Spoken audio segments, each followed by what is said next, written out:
Bonjour Catherine, merci de ce petit témoignage que tu vas faire à mon audience sur Facebook, sur ma chaîne YouTube. Donc Catherine, tu es venue me voir pour faire des vidéos avec plus d'aisance. C'était quoi ton objectif? Qu'est-ce que tu voulais faire? Qu'est-ce que tu voulais évoquer en vidéo? Eh bien, écoute, bonjour, bonjour Christophe.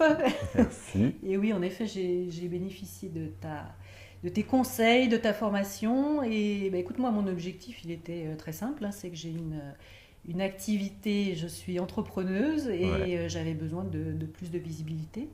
Donc, mon objectif, c'était d'arriver à passer le cap et voilà, arriver à faire enfin des vidéos, à Voilà. pouvoir me montrer sans stresser et que ça, enfin voilà, que le résultat me satisfasse, quoi. C'est intéressant parce qu'effectivement, en fait, il y a beaucoup de gens comme toi qui ont envie d'aller chercher leur audience sur Internet grâce à YouTube, par exemple, parce que YouTube, c'est un réseau social aujourd'hui, c'est un réseau social qui vous permet d'aller chercher votre audience.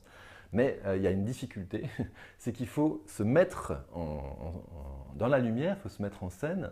Et donc, c'est pas comme si on fait une présentation commerciale qui est différente de nous. C'est notre corps qui va donc porter notre message. Donc ça, c'est une difficulté qu'il faut apprivoiser. Et donc, c'est ce que tu es venu C'est sûr, chercher. c'est pas évident, et c'est vrai que c'est bien d'avoir les conseils d'un pro, de quelqu'un qui fait ça depuis longtemps, dont c'est le métier, parce Mm. que ouais, c'est compliqué. Moi, je suis dans les métiers de l'image, hein, donc la photo, toute la mise en scène ou autre, ça c'est mon truc, c'était pas mon souci. Mais vraiment, mon souci, c'était d'arriver à débloquer tout ça, accepter de me voir, si tu Mm. veux, et à lâcher quelque chose. Et les exercices que tu proposes, pour ça, c'est vrai que c'est top, quoi. Mm. Et puis, on est en groupe, on voit que les autres ont un peu les mêmes difficultés. Et petit à petit, on lâche et tu nous donnes une méthode pour le faire, quoi. Voilà, Mm. c'est ça qui est top. Alors, j'en profite pour dire effectivement, donc j'interviens en groupe et moi j'adore cette formule-là. J'interviens aussi en individuel. Mais l'intérêt du groupe, du mini-groupe en fait, hein, parce qu'on était, je sais plus, le jour où tu étais là, on devait être Une dizaine à peu près, une ouais. petite Petite dizaine, je pense, dizaine, hein, ouais. parce que et donc l'intérêt du groupe, c'est que ça permet de dissocier un petit peu l'image qu'on a de soi-même Mm. et l'image que on constate que les autres peuvent avoir de nous. On a souvent une image assez négative de nous-mêmes en fait, et Tout à on fait. est les plus critiques, alors qu'on s'aperçoit finalement que la bienveillance, elle est beaucoup plus forte chez les autres qui regardent Ouais, les c'est clair. images. Et donc, en travaillant en groupe, on peut travailler sur cette dissociation et s'apercevoir qu'en fait, on n'est pas aussi mauvais, moche ou je ne sais quoi qu'on le croit, parce que c'est des croyances qu'on s'est infligées depuis parfois notre enfance. Souvent, il y a des gens qui nous ont aidés aussi à avoir des croyances négatives comme Mm. ça. Je confirme. Et donc, c'est un travail aussi sur la sensation de soi. L'image de soi, c'est aussi la sensation de soi. Et on peut le travailler en mini-groupe. Et alors, qu'est-ce qui t'a aidé le plus à démarrer ton activité sur Internet en vidéo à la suite du travail qu'on a fait ensemble?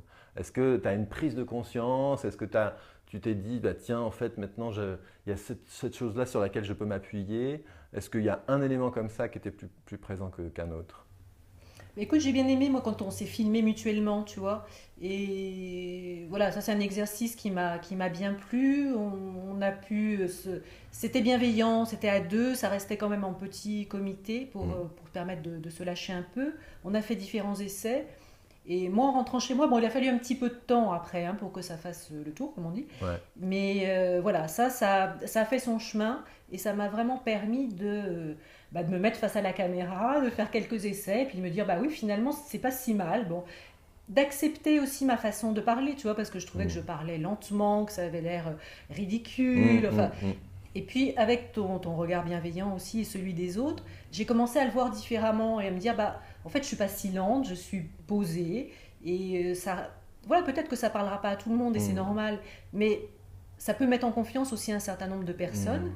Et voilà, bah, Hmm. j'aurai l'auditoire que j'aurai, mais Ah, il y a ton chat c'est qui pas grave. intervient dans la discussion. Il aime ça généralement. Oui, alors ce qui est intéressant dans ce que tu dis, c'est à la fois, effectivement, il y a un gros travail d'acceptation de soi. C'est clair. Et aussi, donc, tu montres qu'on peut travailler à la fois sur l'image et sur le son. Parce que la voix, ça fait partie de l'expression non verbale, hein. On appelle ça le paraverbal en fait. Et la voix, elle compte beaucoup dans la construction du message, dans la réception du message. Et en travaillant uniquement sur l'émission vocale, sur la façon dont on pose les mots, le rythme des phrases, etc., on a déjà aussi, on apprend à se connaître aussi d'une autre façon et on a des résultats en termes d'aisance, en termes d'impact aussi. Tout à fait. Moi, je sais que j'ai eu beaucoup de retours vraiment très bienveillants et ça m'a donné de la visibilité. Ça donne confiance aux gens. Le fait de te voir comme ça, ils ont l'impression de te connaître, ce qui est le cas d'ailleurs. Parce qu'uniquement derrière des textes, tu n'as pas la même relation avec les gens. Et c'est vrai que quand tu arrives à lâcher et à parler de façon sincère et naturelle, ça donne une vraie proximité avec tes clients et tu n'as pas du tout les mêmes résultats. Ça, je confirme. Oui, donc, surtout merci, Christophe. Oui, merci beaucoup à toi Catherine de ce témoignage et merci de bien insister sur le fait que ça peut vous aider à vraiment aller chercher les gens qui peuvent suivre vos activités, qui peuvent être convaincus par ce que vous faites parce que justement ils vous rencontrent à l'occasion de cette petite vidéo que vous postez sur internet. Ce n'est pas une bouteille à la mer, c'est vraiment un acte où vous allez chercher votre audience et vous allez vous adresser à elle et vous créer une connexion et les gens reçoivent vraiment une partie de vous et peuvent vous suivre après en toute connaissance de cause.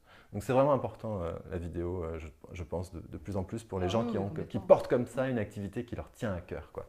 Comme Catherine, et tu peux peut-être terminer en disant un petit peu ce que tu proposes sur ton site, par exemple. Ce que je propose, oui, volontiers, bien sûr. Alors moi, je suis déjà une adepte de psychologie positive, toujours en recherche de mieux-être. Et voilà, je suis directrice artistique, j'ai une boutique en ligne qui s'appelle unmondeapart.com où on retrouve mes créations, des objets déco avec des messages positifs. Et puis, parallèlement à ça, j'aide les gens à créer une image de marque qui leur ressemble. Voilà. Toujours à la recherche d'unicité, donc les vidéos, voilà, c'est tout à fait dans mon cadre. Voilà. Dans ton cadre, ça tombe bien. Dans mes compétences. Donc unmondeapart.com avec le 1 en avec chiffre, le chiffre 1, unmondeapart.com pour les créations donc, de Catherine. Voilà. Merci Catherine. Et merci à toi Christophe.